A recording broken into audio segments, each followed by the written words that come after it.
Hi there, I'm Alicia from Bodhi Television. I welcome my dear audiences to the Center for Meditation, Study, Practice and Retreat, Kopan Monastery.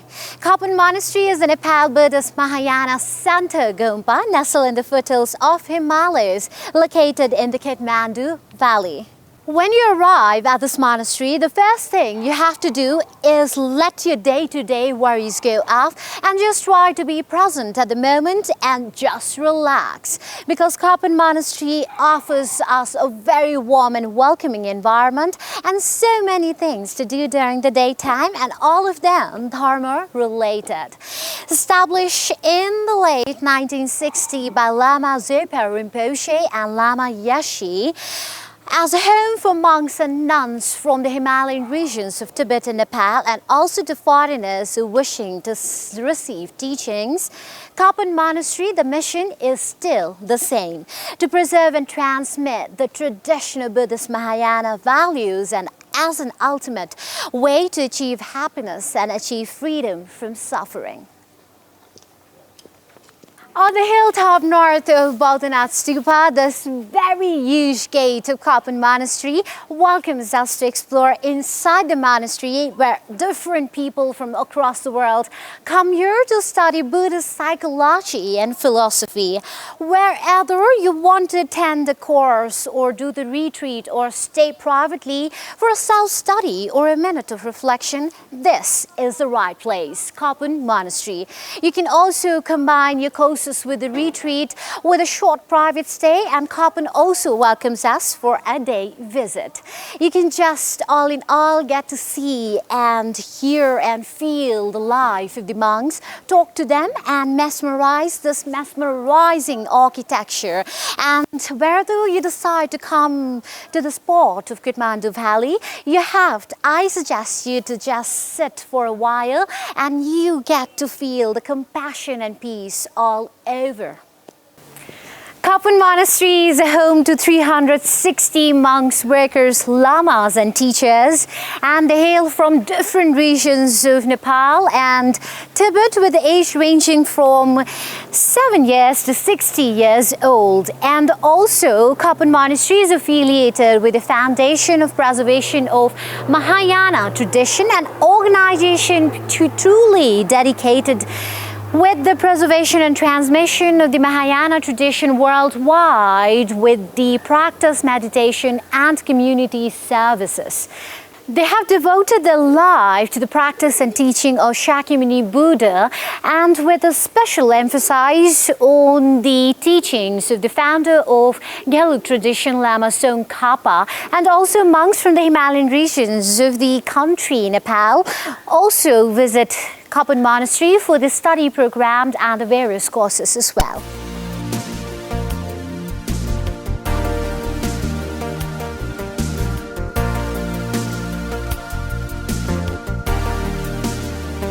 Taking a leisurely walk around the compound of the Kopan Monastery, you'll not only see the incredible and greatest view of the Kathmandu Valley, but also you'll get to see several stupas, statues and holy objects embedded into the landscape of gardens and foundations. And also, from here the view is quite mystical, and you can enjoy the spectacular view of the whole Kathmandu Valley with the Bodhinath Stupa and other monasteries nearby. And also you get to see the very good view of the Ani Kopan Monastery, which had been newly constructed, and also the air from here is quite pure and mystical.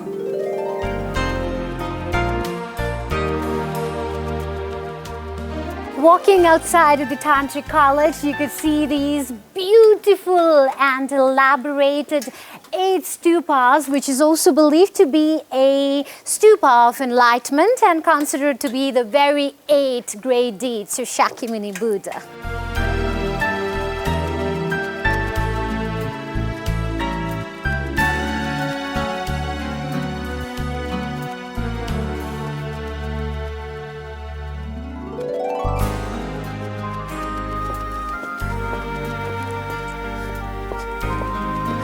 coming out from the main temple and walking down some few steps and turning right onto the Lower Road, we are at the Tantric College. And I've learned that Tantric College is one of the greatest and important treasure house of beautiful paintings, tankas and statues as well, where about more than 60 monks are being trained to the Buddhist rituals and mandalas. And I've also learned that every 3 times of the year, Tantric monks make sand mandala. Isn't it amazing? Yes. Let's get inside.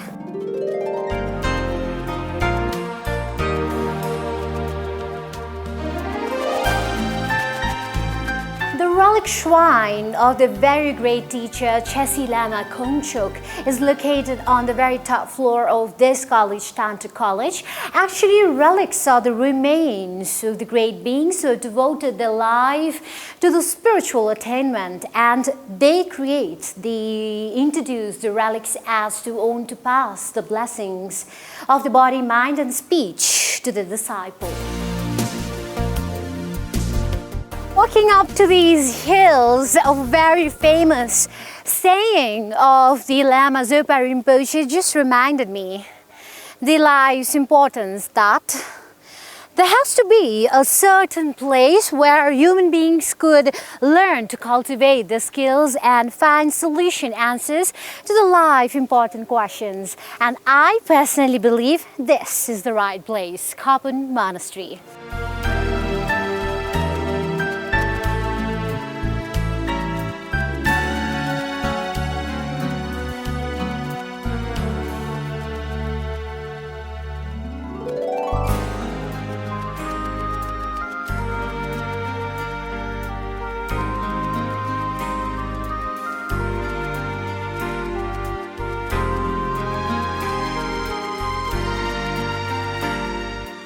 As you can see, I'm standing next to the great 1000 Buddha relic stupa, and this stupa is also considered to be the very main stupa in the memory of the great yogi Chesi Lama Kongtrul. And also surrounding it you could see a very unusual features like the 4 gates, like a mandala, and also the Vajra pit surrounding it. And also, ladies and gentlemen, as you can see, the very details and the intricate carvings of this main stupa, the great 1000 Buddha relic stupa, is absolutely mesmerizing. Kopan Monastery is famous for the embedded gardens and landscaping as well. And the gompas and the surrounding buildings to the Kopan Monastery is collaborated and surrounded with the profusion of lawn, shrubs, flowering plants, sculpted hedges, foundation, and many more. And also, as you can see, these prayer flags fluttering in the winds as it is taking prayers to all the corners of the world and to all the people. And yes, also these gardens are considered to be the offering to Buddha. So therefore it is requested not to pick up any flowers or break the branches from these gardens. And also throughout the year, every day, gardeners take care of these beautiful flowers and shrubs by weeding, by planting, and many more. As you can see, just in front of the great 1000 Buddha relic stupa, there's a circular pond surrounding it with a very beautiful statue of the Buddha of Compassion, Chenrizik.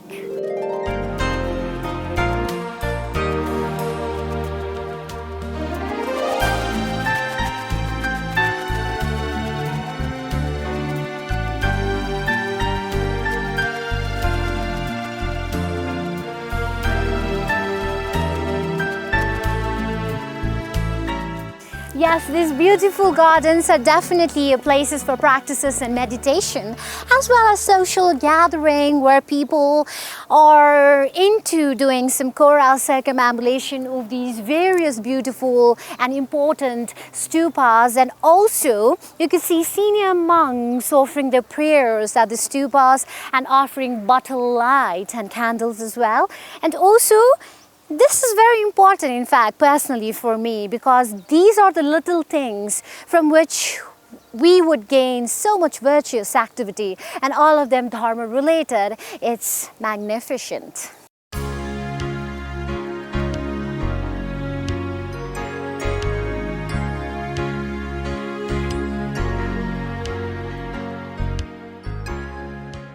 Kopan Monastery is also known as a home for 360 monks, workers, lamas, and teachers. To know more on this today, we are highly honored for the presence of one of the very greatest Guru and Lama of Kopan Monastery. Can we have your short introduction, please? Thank you very much. And my name is Gishi Tutin Jimpa. So it's my pleasure also to be on your show, and I'm very privileged and happy to share some introductory information about the Kopan Monastery as general, and particularly like to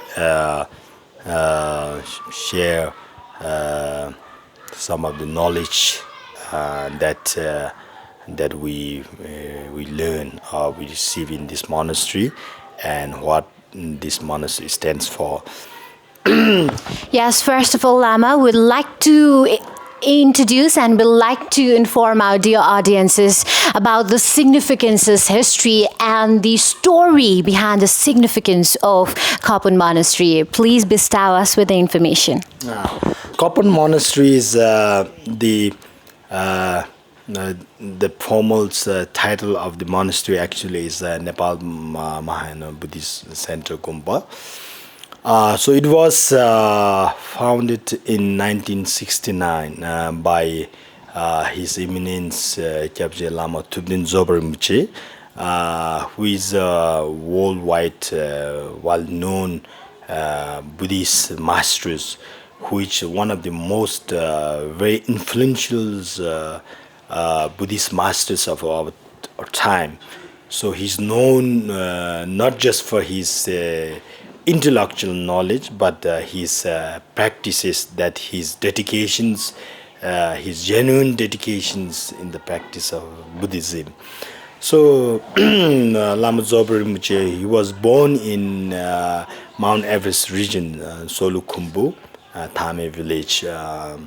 And he was when he was born, that time there's no any sort of formal education schools in that locals, and he was born in Sherpa community. So he was recognized as the reincarnations of one of the another very yogic the meditation hermitage, one of the meditators at that time. So he was recognized as reincarnations of that yogi, the Lauda Lama, at the age of 3. Then he began his study, his educations with his I think uncle, who was also Buddhist masters, and then he started to travel to the other villages for more acquiring more studies.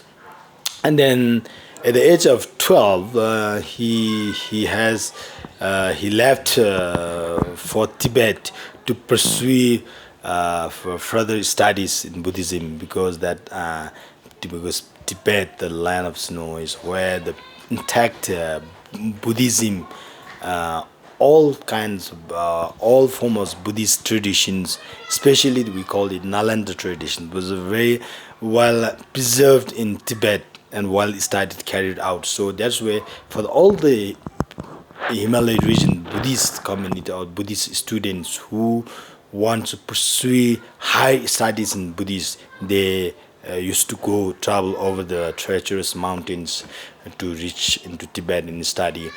So and Lama Zobar Rinpoche also began his journey for study at the age of 12, and when he was just about to reach to the capital of the Tibet, the Lhasa, then that's political tumult rise, and many of the Buddhist masters, they have to flee out of Tibet for there's some political reasons. So he couldn't go to the central Tibet for study, and he remained certain time in the in the border area in some monasteries to pursue his studies. Then in 1959, he came into exile with the many other Tibetan masters, Buddhist masters, and he keep on his studies in India in different concentration camps with the many masters. So in 1969, he came back after 25 years since he left home, Nepal, and then he went back to his hometown, and by then he he discovered that that the education's sort of level of the that regions British regions was very poor, and they don't have any formal schooling, and even they are all Buddhist, but they don't have very Buddhist fundamentals Buddhist principles are not studied, and also the people there are lack of a lot of education and modern education like girls health education. Then then he has this sort of wish to give good educations, moral educations with modern education, which is need of the daily life. So he thought of how to integrate this, the traditionals of moral values together with the modern educations, which we call so then he started a school in Mount Everest called Mount Everest Buddhist School, where his previous master's monastery was, and he began with few local childrens. And his hometown? His hometown in Laudo, Mount Everest is still there. So they began the school there for the local children, and after just 1 or 2 years, the school got so popular. People realized that there are so much things to learn and occur. So then more and more people, sort of children's, and start to join in. Because the place there is a very high altitude, and also a difficulty of accessibilities, and the transportation accesses are high, and that's where all the expenses are higher. So that's where he he has to think of some alternative way. So then he came down in Kathmandu, and then he in 1969, late 1969, they found this place here, the Kopan Monastery, the Kopan Hill. Then they have decided to start ship that school here for to reach more childrens of the same visions to all the sort of all people from all corner of the country. So at the beginning it was a hard time because he's just a simple monk. He just came back after completing his study. So there's no financial support or nothing. So he has to start with very limited limited resources. So that was the time, the 1960s, 70s. There was hippies eras. A lot of the graduates, youngsters, young youths from Europe and America, especially after the Second World War, and because, and then there is one revolutions going in those countries. A lot of new generations youths are they are sort of dissatisfied with the system they are running, or their governments were run, and the society they were living.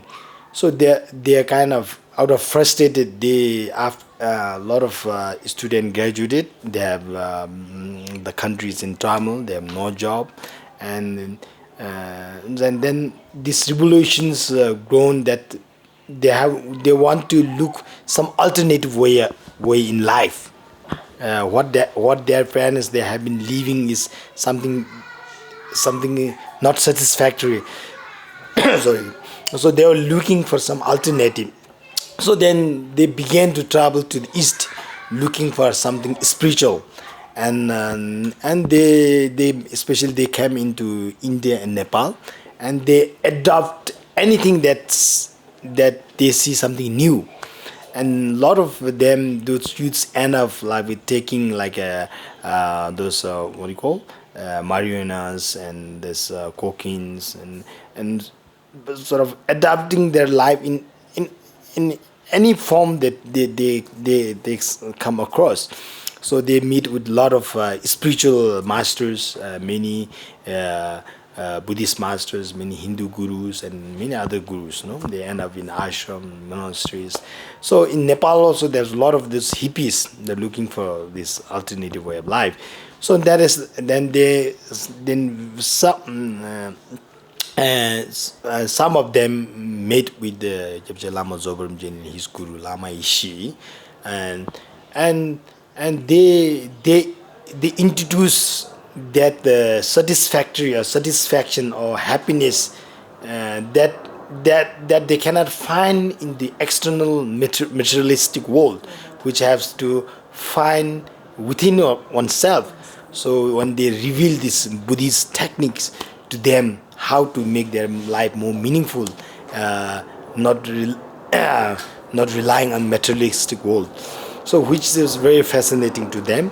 And then a lot of those hippies end up taking advices from the gurus, and they come and they dedicate themselves, but still, I mean, financially, because they are not financially well off. So but they came and they supported us to grow the Kopan Monastery. Like some even did the plumbing, some did even farming. Do they still come here? Yes, yes. Yes. Maybe then they began to they began to teach the meditation courses for those foreigners whose life background was never sort of related to the Buddhist idea or any. Maybe most of them are from maybe Christianity background or Judaism background, but they are not Hindu or Buddhist at all. So but they adapt. They find that's the ideas, the teachings, Lord Buddha's teaching that was presented to them, which is really fit into their life. So that is how they are fascinated to this. I've heard that there's so many courses to visitors and foreigners, as well as the retreat. Tell us about that. Okay, I'm coming to that. So now Kopan Monastery is running two parallel study systems.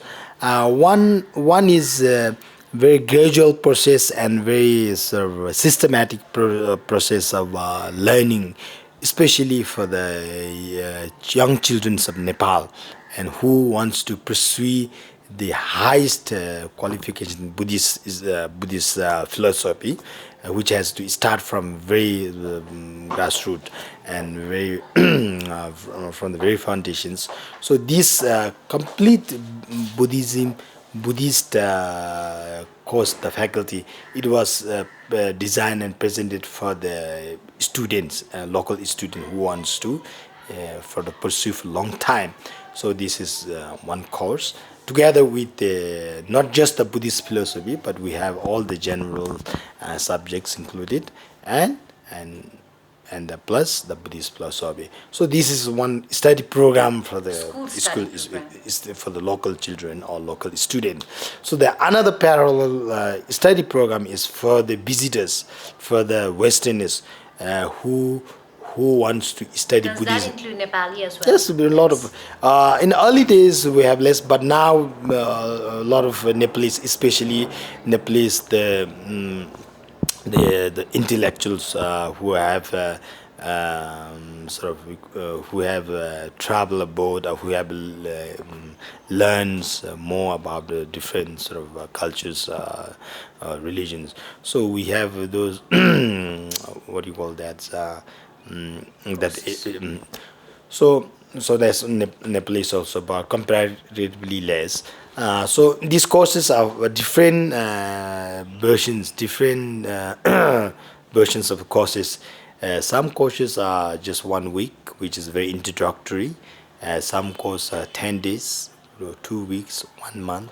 So we present different level course because there are some people, maybe we also have courses just meditating. It's not particularly Buddhism. It's just the mind, the psychologist, some psychology of your mind. It's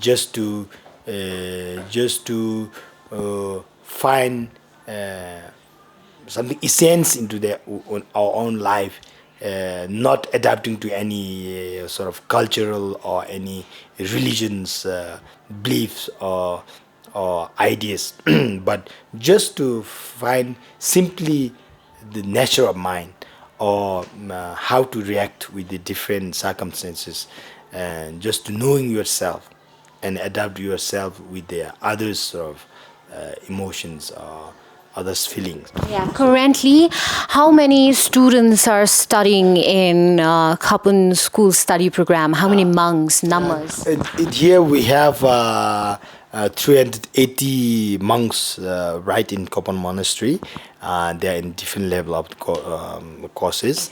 And at the same time, now we are Kopan Monastery also running different courses, teaching programs in Himalayas areas, those remote places where the children can travel to the Kathmandu, or they want to remain with their parents. But we also have facilitated them, sort of provide them facility. We send the teachers and materials and study programs to those areas in about 6 or 7 districts.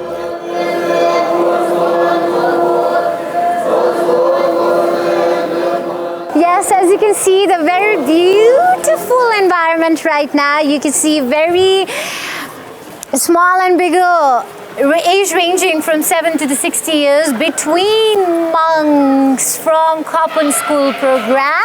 They have just finished their regular school timing, which starts from 8:45 to 3:45, and now they are departing back to their dormitory where they will have some meal and rest for a while. Look at them, so much disciplined and so cute as well.